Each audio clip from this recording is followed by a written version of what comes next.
મહિલા પોલીસ સ્ટેશનની અંદર એક ગુનો દાખલ થયેલો હતો થોડા દિવસ પહેલાં કે જેની અંદર એક વ્યક્તિ યાસીમ નામના એક વ્યક્તિએ એક મહિલાની સાથે શારીરિક સંબંધો બાંધ્યા હતા અને તેની સાથે સંબંધ બનાવવા માટે થઈને તેણે પોતાનું હિન્દુ નામ ધારણ કરીને ત્યારબાદ એ મહિલા સાથે સંબંધો રાખ્યા અને પછી તેને તરછોડી દીધી હતી।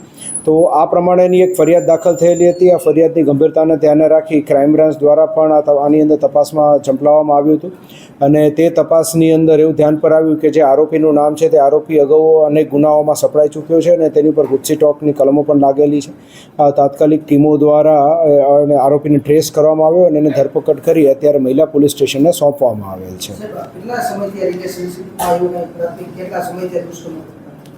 એ લોકો વચ્ચે સંબંધ અનેક વર્ષોથી હતો, પરંતુ તેની અંદર જે છે એ સંબંધની અંદર સૌપ્રથમ તો બેન જે છે તેણે એ જે નામ ધારણ કર્યું હતું એ વ્યક્તિની સાથે એણે રિલેશનશિપ રાખ્યા હતા।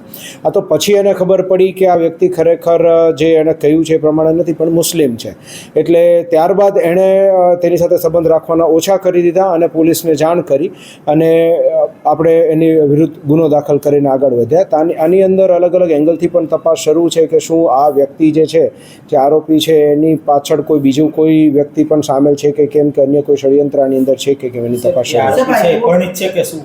આરોપી પરિણીત છે।